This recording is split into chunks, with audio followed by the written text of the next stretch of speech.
আসসালামু আলাইকুম, আমন্ত্রণ চ্যানেল সংবাদে, সঙ্গে আছি হৃদয় হোসেন। সংবাদের শুরুতেই জানিয়ে দিচ্ছি সুপার ফেস ফর্টিফাইড সয়াবিন তেল সংবাদ শিরোনাম। ইসকনের কর্মকাণ্ডকে উগ্রবাদী উল্লেখ করে নিষিদ্ধের দাবি জানিয়েছে বৈষম্য বিরোধী ছাত্র আন্দোলন। চট্টগ্রামে আইনজীবী হত্যার ঘটনায় 37 জন আটক। ইসকন নিয়ে ভারতের বিরুদ্ধে সাম্প্রদায়িক দাঙ্গা সৃষ্টির চেষ্টার অভিযোগ এনেছে গণতন্ত্র মঞ্চ। ছাত্র জনতা ও রাজনৈতিক দলগুলোকে এক থাকার আহ্বান। জিয়া চ্যারিটেবল ট্রাস্ট ও বড় পুকুরিয়া দুর্নীতি মামলায় বেগম খালেদা জিয়ার খালাস। রাজনৈতিক হয়রানির জন্য মামলা হয়েছিল বলে মন্তব্য।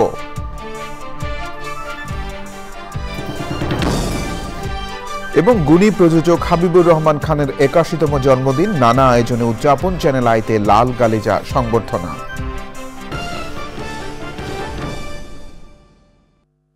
সংবাদ শিরোনামগুলো জানাচ্ছিলাম। এখনকার সংবাদ আয়োজন একই সঙ্গে চ্যানেল আই ইউটিউব চ্যানেল এবং চ্যানেল আইয়ের ওটিটি প্ল্যাটফর্ম আই স্ক্রিনে লাইভ স্ট্রিম হচ্ছে।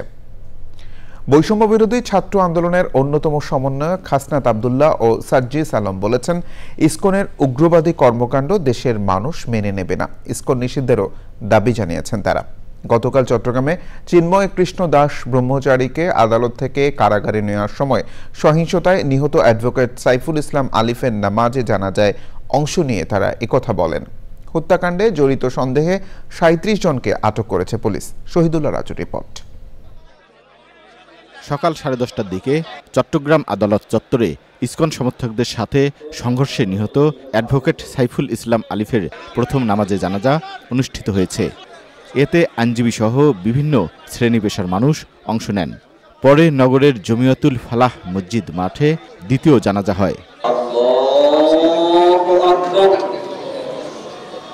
জানাজায় অংশ নেন উপদেষ্টা হাসান আরিফ, বৈষম্য বিরোধী ছাত্র আন্দোলনের আহ্বায়ক হাসনাত আব্দুল্লাহ এবং নাগরিক কমিটির সদস্য ও জুলাই শহীদ স্মৃতি ফাউন্ডেশনের সাধারণ সম্পাদক সার্জিস আলম।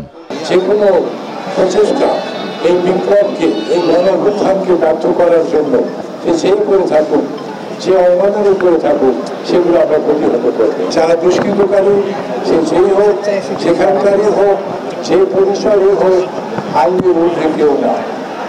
আইনের আওতায় তাকে আসতে হবে, আনা হবে এবং আইন অনুযায়ী জানাজায় অংশ নিয়ে দোষীদের বিচার দাবি করেন বক্তারা। এর অন্তর্বর্তীকালীন সরকারকে 24 ঘন্টার মধ্যে যত আসামি আছে তাদেরকে গ্রেফতার করতে হবে।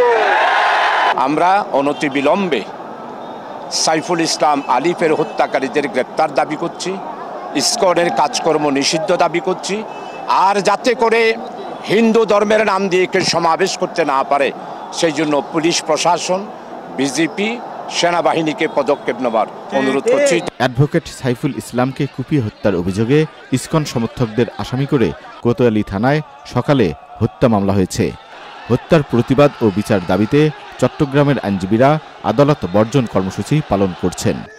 এ কারণে ইসকন নেতা চিন্ময় ব্রহ্মচারীর জামিন শুনানি স্থগিত হয়ে গেছে।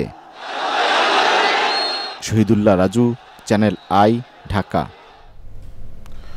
গণতন্ত্র মঞ্চের নেতারা বলেছেন, ইসকনের ঘটনাকে কেন্দ্র করে সাম্প্রদায়িক দাঙ্গা সৃষ্টি করে বহির্বিশ্বে বাংলাদেশকে জঙ্গি রাষ্ট্র হিসেবে উপস্থাপনের অপচেষ্টা চালাচ্ছে বিজেপি সরকার।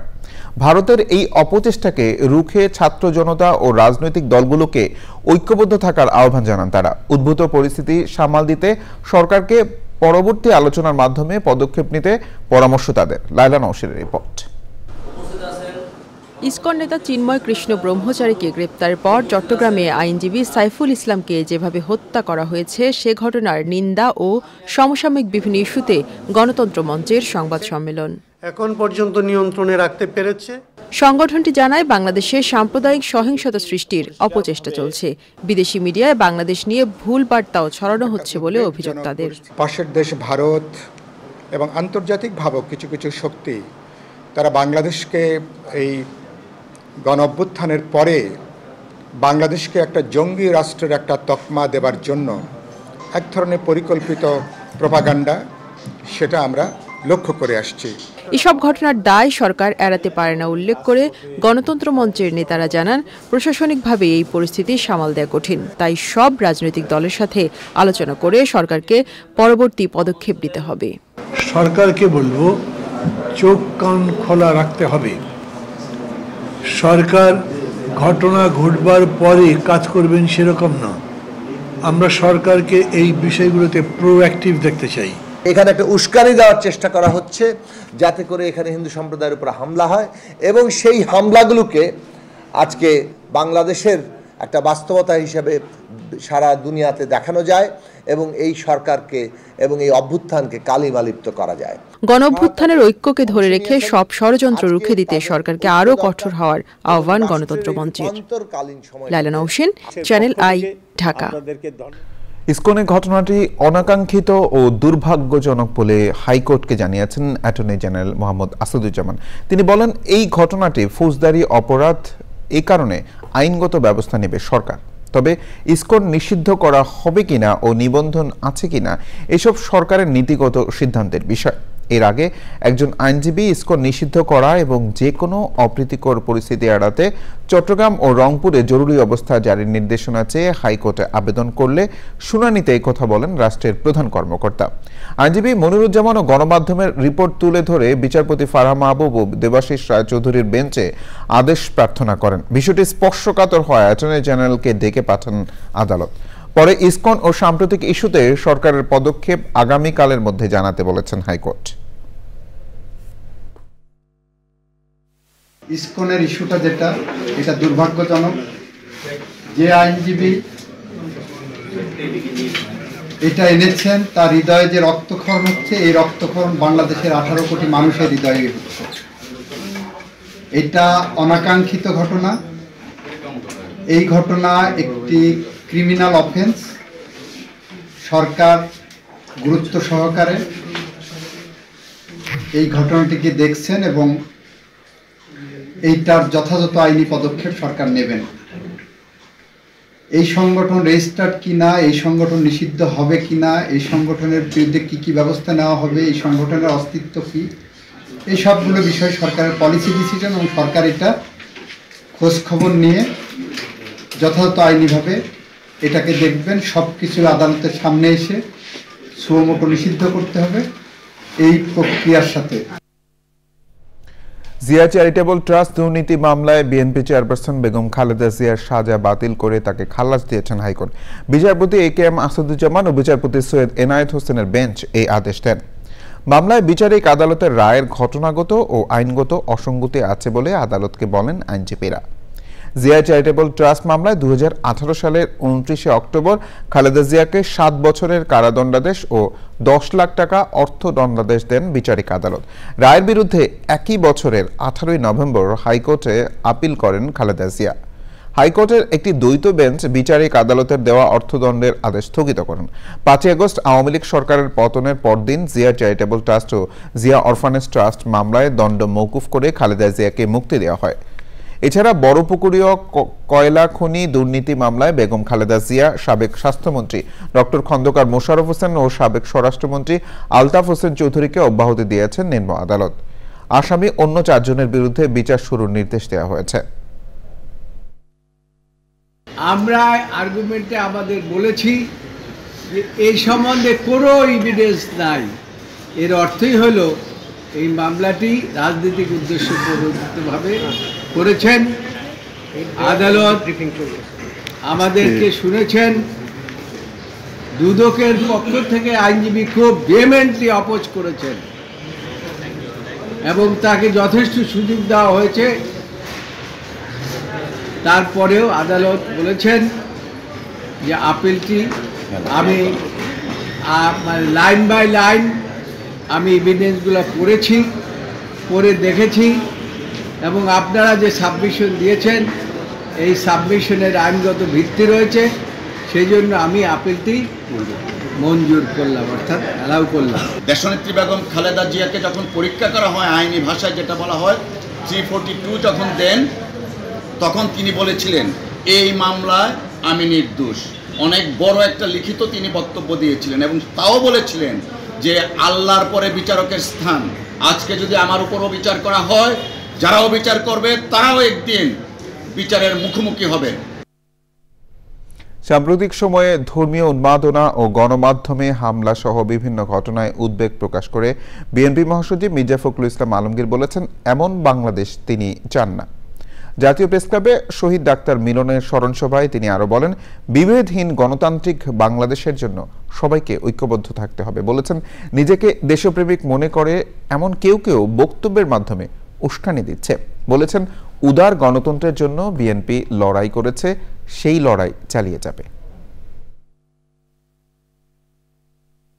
এবার তো সুযোগ এসেছিল সবাই মিলে একসাথে একজোট হয়ে আমরা একটা পরিবর্তন নিয়ে আসি। ছেলেরাও ছিল সামনে, আমরাও ছিলাম, সবাই মিলে তো আমরা পরিবর্তনটা আনার কাজটা করতে পারি। 3টে মাস হয়নি এখনো, এই 3টে মাসের মধ্যেই আমাদের সেই আসল চেহারা বেরিয়ে আসতে শুরু করেছে। এইরকম চেহারা নিয়ে কোনোদিনই সাফল্য অর্জন করা যায় না। যতই বড় বড় কথা বলি, যতই লম্বা লম্বা বক্তৃতা করি, বিশ্বকে এক করার চেষ্টা করি, হয় না। আমার নিজের ঘরেই যদি আপনার সেই বিভাজন থেকে যায়, বিভেদ থেকে যায়, আমি সেটা কখনোই ঠিক করতে পারবো না। ভয়াবহভাবে উদ্বিগ্ন। আপনি চিন্তা করতে পারেন ধর্মকে কেন্দ্র করে কি উন্মাদনা শুরু হয়েছে বাংলাদেশে। আপনি চিন্তা করতে পারেন যে মুক্ত স্বাধীন মিডিয়ার জন্য, প্রেসের জন্য, সংবাদ মাধ্যমের জন্য আমরা এতদিন লড়াই করলাম, তার অফিস পুড়িয়ে দিচ্ছে। এখনো হাসপাতালে কাতরাচ্ছেন জুলাই গণ অভ্যুত্থানে আহত অনেক ছাত্র জনতা। পুলিশের গুলি লেগে কারো পা, হাত বা শরীরের অন্যান্য অংশ ক্ষতিগ্রস্ত হয়েছে বলে জানান ভুক্তভোগীরা। জাতীয় অর্থোপেডিক হাসপাতাল ও পুনর্বাসন প্রতিষ্ঠান নিটোরে চিকিৎসাধীন আহতরা জানালেন, তাদের জীবন স্বাভাবিক না হলেও দেশ যেন সুষ্ঠুভাবে চলে। লাইলা নওশিনের রিপোর্ট। মিরপুর মডেল একাডেমির ৬ষ্ঠ শ্রেণীর ছাত্র রবিউল ইসলাম ১৯শে জুলাই বাবা মায়ের বারণ সত্ত্বেও বিকেলে বেরিয়েছিল নিজের বাইসাইকেল নিয়ে। ফিরতি পথে পুলিশের গুলি এসে লাগে ১১ বছর বয়সী এই শিশুর পায়ে। ৪ মাস ধরে চিকিৎসাধীন রাজধানীর জাতীয় অর্থোপেডিক হাসপাতাল ও পুনর্বাসন প্রতিষ্ঠান নিটোরে। হাসপাতালের বিছানায় শুয়ে রবিউলের অপেক্ষা কেবলই বন্ধুদের মাঝে স্কুলে ফেরার। মিরপুর ২ স্টেডিয়ামের ওদিকে থেকে আসতেছিলাম, তারপর লাগছে। তারপর ওই ছাত্র ভাইয়েরা আমার হসপিটালে নিয়ে আসে। স্কুলে যেতে ইচ্ছা করে? হ্যাঁ, আবার কবে ফিরবে স্কুলে? পাও ঠিক হইলে। শিশুটির ভবিষ্যৎ নিয়ে এক অনিশ্চয়তায় তার মা। পুরাপুরি ঠিক হবে না কোনো সময়, যখন আবার অর্জন 25 বছরের বয়স হলো তখন একটা চিকিৎসা আবার হেরা করতে পারে বাটিটা। ও তো শিশু মানুষ, ও বাইরে বের হয়েছে খেলার জন্য, অত কোনো আন্দোলনও করতে চায় নাই কিংবা কোনো ইয়াতেও যায় নাই, কিন্তু একটা শিশু বাচ্চাকেও ছাড়ে নাই। একই হাসপাতালে চিকিৎসা নিচ্ছেন তৈরি পোশাক কর্মী মনির হোসেন। ২০শে জুলাই গাজীপুরে পুলিশের গুলিতে 2 পায়ে ক্ষতিগ্রস্ত হয় 30 বছর বয়সী মনিরের। হেলিকপ্টার থেকে শুট করে ওরা, আমার 2 পায়ে লাগে, এক পা বেদ করে আরেক পায়ে ঢুকে পুরো হাড্ডি বের হয়ে ভেঙে চুরমে বের হয়ে যায়, গুলি জায়গায় বের হয়ে গেছে। আমার সামনে অনেকগুলো লোক মারা গেছে, আমার চোখের সামনে। আমাকে যে অ্যাম্বুলেন্স নেওয়া হয়েছে, আমার অ্যাম্বুলেন্সের পাশে এক ছেলে ছিল, ও আমার সাথে জায়গায় মানে পথে মারা গেছে। এরকম অনেক লোক মারা গেছে। এক সন্তানের জনক মনিরের প্রত্যাশা যে দুঃসহ পরিস্থিতিতে দেশকে ফ্যাসিবাদ মুক্ত করতে এই আত্মত্যাগ, সেই ত্যাগ যেন বৃথা না যায়। স্বৈরাচার গেছে এবং স্বৈরাচার যে বেদাত্তারা আছে এদেরকে নিশ্চিত করা হোক, কারণ এই যে এদের নিশ্চিহ্ন করা হোক। এদেরকে নিশ্চিহ্ন না করা হলে এদের শান্তি আসবে না কখনোই। লাইলা নওশিন, চ্যানেল আই, ঢাকা। বাংলা চলচ্চিত্র জগতে শ্রদ্ধা ভরে উচ্চারিত এক নাম প্রযোজক হাবিবুর রহমান খান। গুণী এই ব্যক্তিত্ব পূর্ণ করলেন ৮০ বছর। জন্মদিনের বিশেষ দিনটিতে তাকে লাল গালিচা সংবর্ধনা দিল চ্যানেল আই। তারকা কথনের বিশেষ আয়োজনে তাঁর কর্মজীবন নিয়ে কথা বলতে গিয়ে প্রশংসায় ভাসিয়েছেন দেশ বরেণ্যরা।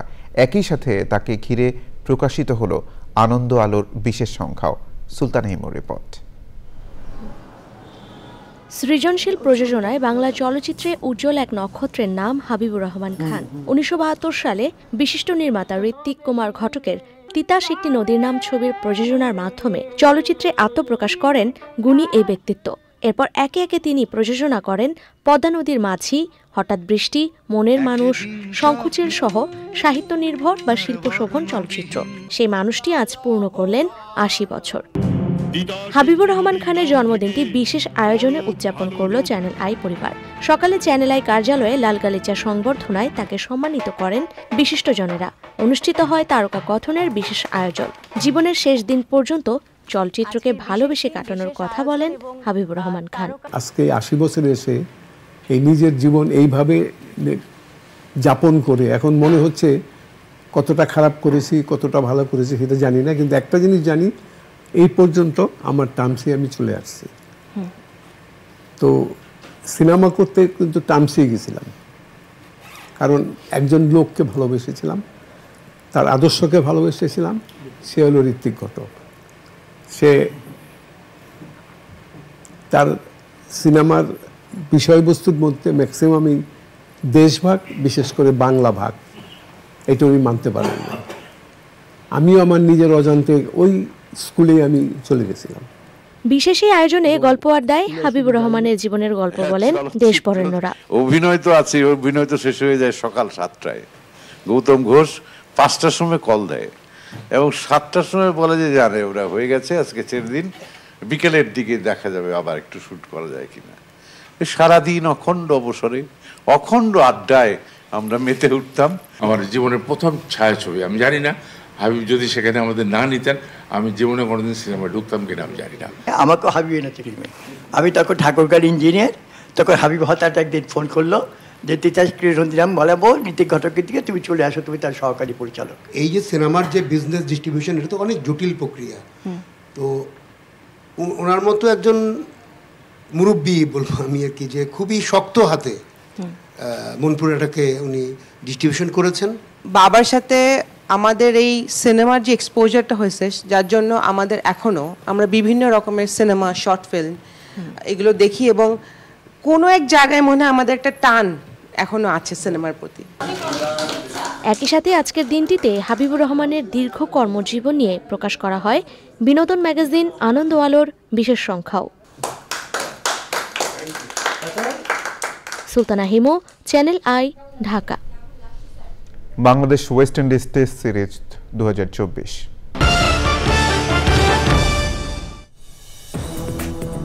বিরতির পর আবার আমন্ত্রণ চ্যানেল আই সংবাদে। জাতীয় সংসদ ও স্থানীয় সরকারে ক্ষুদ্র নৃগোষ্ঠী ও দলিতদের প্রতিনিধি সংরক্ষিত রাখতে নির্বাচন ব্যবস্থা সংস্কার কমিশনের কাছে প্রস্তাব করেছেন তাদের জনপ্রতিনিধিরা। সকালে জাতীয় সংসদের ক্যাবিনেট কক্ষে ক্ষুদ্র নৃগোষ্ঠী, দলিত, প্রতিবন্ধী প্রতিনিধিদের সাথে আলোচনা করে নির্বাচন ব্যবস্থা সংস্কার কমিশন। নির্বাচনের আগে ও পরে নিজেদের নিরাপত্তাহীনতার কথা তুলে ধরেন প্রতিনিধিরা। বিগত সরকার একদলীয় নির্বাচন করে বিচারহীনতার যে সংস্কৃতি তৈরি করেছিল তার দ্রুত অবসান হওয়া উচিত বলে মনে করেন নির্বাচন ব্যবস্থা সংস্কার কমিশন প্রধান। আমাদের দেশে অপরাজনীতি হয় এবং একই সাথে আমরা বিচারহীনতার যে সংস্কৃতি এগুলোর জন্য হয়েছে এবং এগুলোর অবসান হওয়া দরকার। এবং আমাদের সবাই, আমরা বিভিন্ন জাতি, ধর্ম, বর্ণ নির্বিশেষে আমরা সবাই বাংলাদেশের নাগরিক এবং আমরা এক পরিবারের সদস্য এবং এর মধ্যে কোনো বিভাজন হওয়া সঠিক নয় এবং এর অবসান ঘটাতে হবে এবং যত দ্রুত এর অবসান ঘটে ততই মঙ্গল।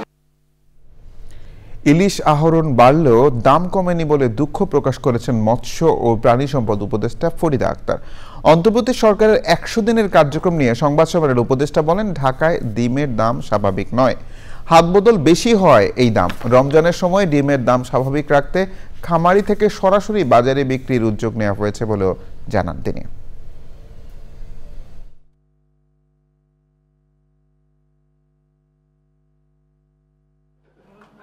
ইলিশের মানে এমনিতে নদী, বিল, বাওর মানে এই সব মিষ্টি পানির মাছ ধরার জন্য প্রচুর লাখ লাখ মানুষ জড়িত এবং সামুদ্রিক মাছও আহরণের জন্য এটা জড়িত। এটা যেহেতু একটা প্রাকৃতিক সম্পদ, এটা আমি চাষের মাছের কথা এখানে বলছি না, যেহেতু প্রাকৃতিক যে মাছগুলো সেটার সাথে কিন্তু লক্ষ লক্ষ মানুষের জীবন জীবিকা জড়িত।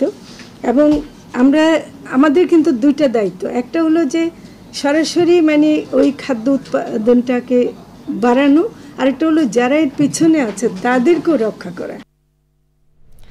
দুদিন বন্ধ থাকার পর দিনাজপুরের হিলি স্থলবন্দর দিয়ে ভারত থেকে আবারও আলু ও পেঁয়াজ আমদানি শুরু হয়েছে।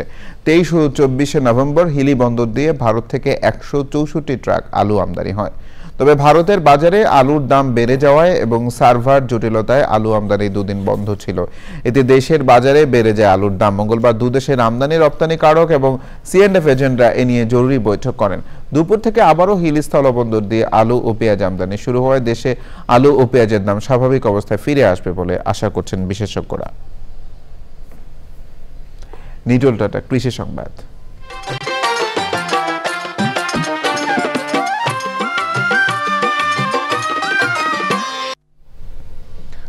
সাতক্ষীরার বিস্তীর্ণ এলাকা জুড়ে জলাবদ্ধতা এবং ঘূর্ণিঝড় দানার প্রভাবে ফসল হানির কারণে গো খাদ্যাভাব তীব্র আকার ধারণ করেছে। দ্বিগুণ কমে খড় ও অন্য গোখাদ্য কিনতে হচ্ছে খামারিদের। বাজারে মাংসের দাম কমে যাওয়ায় গরুর দামও কমে গেছে। অধিকাংশ খামারি লোকসানের মুখে গবাদি পশু বিক্রি করে দিতে বাধ্য হচ্ছেন। এবার প্রকৃতি সংবাদ।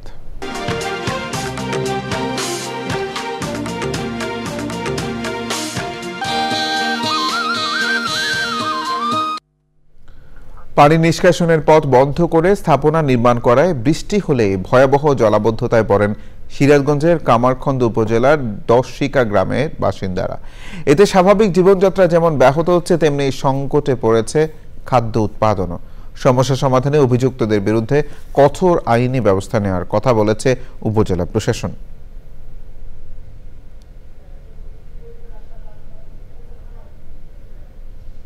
এবার খেলার খবর।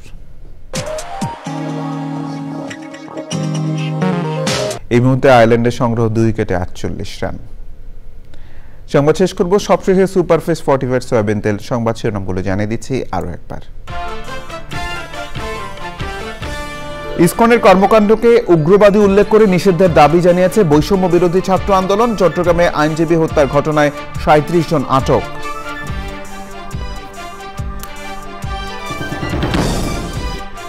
ইসকন নিয়ে ভারতের বিরুদ্ধে সাম্প্রদায়িক দাঙ্গা সৃষ্টির চেষ্টার অভিযোগ এনেছে গণতন্ত্র মঞ্চ। ছাত্র জনতা রাজনৈতিক দলগুলোকে এক থাকার আহ্বান।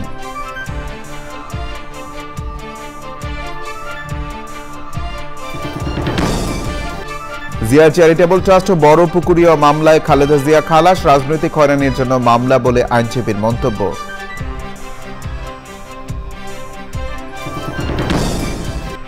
এবং গুণী প্রযোজক হাবিবুর রহমান খানের ৮০তম জন্মদিন নানা আয়োজনে উদযাপন। চ্যানেল আইতে লাল গালিচা সংবর্ধনা।